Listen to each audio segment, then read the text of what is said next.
अस्सलाम वालेकुम स्टूडेंट्स। तो आज जो हम अपना चैप्टर नेक्स्ट स्टार्ट करने लगे हैं वो है chapter number 10 kingdom Animalia. Kingdom Animalia, word Animalia से आपको पता चल ही रहा होगा कि हम लोग एनिमल्स की बात कर रहे हैं कि किंगडम एनामिलिया के अंदर सारे के सारे एनिमल्स इंक्लूडेड हैं जो कि आप आगे वन बाय वन सबको पढ़ेंगे। ठीक है, तो वर्ड जो एनामिलिया है वो सबसे पहले ड्राइव किया गया है अनीमा वर्ड से, जिसका मतलब होता है सोल या फिर ब्रीथ। ठीक है, लिविंग ऑर्गेनिज्म की बात कर रहे हैं जिसके अंदर कोई जान होती है, जो सांस ले सकते हैं, ऐसे ऑर्गेनिज्म को एनिमल्स बोल रहे हैं।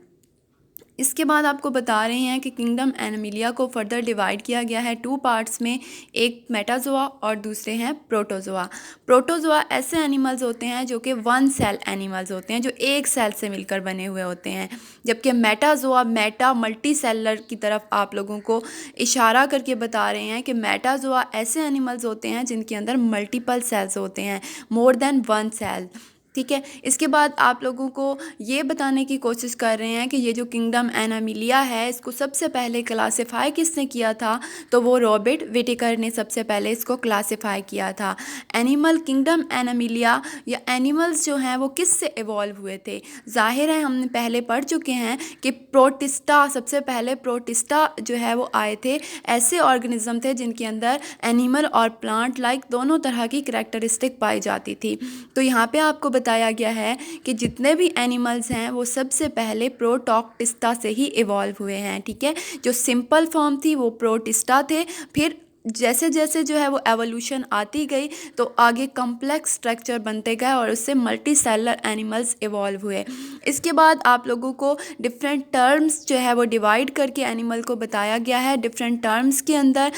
तो आपने ये टर्म्स जो है वो टू द पॉइंट याद रखनी है कि पैराजोआ और यू मेटाजोआ। पैराजोआ ऐसे एनिमल्स होते हैं जो कि फाइलम पोरीफेरा के ऑर्गेनिज्म जिसके अंदर आ जाते हैं। आगे आप पढ़ेंगे कि पैराजोआ ऐसे ऑर्गेनिज्म होते हैं जिनके अंदर कोई भी टिश्यू प्रेजेंट नहीं होते, कोई भी ऑर्गन्स नहीं होते। जाहिर है जब टिश्यू नहीं होंगे तो टिश्यू ही मिलकर ऑर्गन्स बनाते हैं, तो ऑर्गन्स भी उनके अंदर नहीं होंगे, ऑर्गन्स नहीं होंगे तो पूरा का पूरा ऑर्गन सिस्टम ही प्रेजेंट नहीं होगा। इसीलिए पैराजोआ जो हैं वो वन सेल एनिमल हैं। इसके बाद आपको बताया गया है कि यू मेटाजोआ ऐसे ऑर्गेनिजम्स होते हैं जिनके अंदर टिश्यू प्रेजेंट होते हैं, जिनके अंदर ऑर्गन्स होते हैं। जाहिर है टिश्यू मिलकर ऑर्गन बनाते हैं और ऑर्गन्स मिलकर ऑर्गन सिस्टम बना रहे होते हैं। तो ऐसे ऑर्गेनिज्म जिनके अंदर प्रॉपर सिस्टम पाया जाता है वो यू मेटाजोआ के अंदर आ जाएंगे। ठीक है, फिर आप लोगों को आगे बताया गया है कि ग्रेड रेडिएटा और ग्रेड बायलिट्रिया ऐसे ऑर्गेनिज्म जिनके अंदर रेडियल या फिर बायलेटरल सिमेट्री पाई जाती है वो कौन कौन से हैं और ये कैसी सिमेट्री होती है। तो यहाँ पे मैंने आप लोगों को डेफिनेशन टाइप लिख के बता दिया। आपने सिर्फ यही करना है कि अगर एक ऑर्गेनिज्म की बॉडी को सेंट्रल एक्सिस में से डिवाइड कर दें इक्वल हाफ्स में, तो वो हर साइड जो है वो एक दूसरे के बिल्कुल इक्वल होनी चाहिए। For example any plane passing through the central axis in such a way that divide the animal in the halves that are almost mirror images of each other like nidaria। आप लोगों की book के ऊपर इस diagram को clearly बनाया गया, आपने वहाँ से इसको देखना है कि अगर सी एनिमोन की बॉडी को हम कट करते हैं तो उसकी बॉडी का हर एक पार्ट जो है वो जब इक्वली डिवाइड हो जाता है तो इस तरह की जो सिमेट्री होती है इसे हम रेडियल सिमेट्री कहते हैं। इसके बाद आपको बताया गया है कि बायलिट्रिया ऐसे ऑर्गेनिजम्स होते हैं जिनके अंदर बायलिटरल सिमेट्री पाई जाती है। यहाँ पे आप लोगों को एग्जांपल प्लेनेरिया की दी गई है कि अगर प्लेनेरिया की बॉडी को एक ही प्लेन के अंदर कट किया जाए तो वो दो इक्वल हाफ्स में कन्वर्ट हो जाता है। मतलब उसकी टू आइज़ है ना, तो आइज़ एक आइज़ एक तरफ पे चली जाएगी, दूसरी आइज़ दूसरी तरफ पे। सिस्टम इसका इसी तरह होता है, इसके अंदर फ्लेम सेल्स होते हैं, डिफरेंट तरह के एक्सक्रीटरी स्ट्रक्चर्स होते हैं जो पेयर्स की फॉर्म में होते हैं। तो जब हम इसको डिवाइड करते हैं तो दो इक्वल पार्ट्स में चीज़ें जो हैं वो डिवाइड हो जाती हैं। इनको बायलिटरल जो है वो सिमेट्री कहते हैं। ऐसे ऑर्गेनिज्म के अंदर बायलिटरल सिमेट्री पाई जाती है। ठीक है, इसके बाद हमारे पास आ जाता है कि ऑर्गेनिज्म कुछ हमारे पास डिप्लोब्लास्टिक ऑर्गेनिज्म होते हैं और कुछ हमारे पास ट्रिप्लोब्लास्टिक होते हैं। ये चैप्टर का इंट्रो आप लोगों को दे रहे हैं जिसके अंदर वो सारी की सारी टर्म्स बता रहे हैं जो कि आगे सारे चैप्टर के अंदर यूज़ होंगी। तो आपने ये terms to the point finger tips पे याद रखनी है। डिप्लो से आपको समझ आ रहा होगा, डिप्लो का मतलब ही होता है टू और ब्लास्टिक का मतलब होता है लेयर्स। मतलब ऐसे ऑर्गेनिज्म जिनके अंदर टू लेयर्स पाई जाती हैं। टू लेयर्स होती कौन सी हैं? एक एक्टोडर्म और दूसरी एंडोडर्म। इसके बाद है ट्रिप्लोब्लास्ट। ट्रिप्लो से समझ आ रहा है, ट्रिप्लो मतलब थ्री लेयर्स की बात कर रहे हैं कि ऐसे ऑर्गेनिज्म जिनके अंदर थ्री लेयर्स पाई जाती हैं। ऐसे ऑर्गेनिज्म जिनके अंदर थ्री लेयर्स पाई जाती हैं वो कौन से होते हैं? बायलिटरल सिमेट्री रखते हैं, उनके अंदर ऑर्गन्स भी प्रेजेंट होते हैं, ऑर्गन सिस्टम भी होता है, एक्टोडर्म भी होती है, एंडोडर्म भी होती है, मीजोडर्म भी होती है। जबकि जो सिंपल फॉर्म में है उनके अंदर रेडियल सिमेट्री होती है, उनके अंदर कोई ऑर्गन सिस्टम नहीं होता, बल्कि एक माउथ और एक कैविटी होती है जिसके ज़रिए वो माउथ से फूड लेते हैं और गैस्ट्रोवास्कुलर कैविटी के ज़रिए गैसियस एक्सचेंज हो रहा होता है।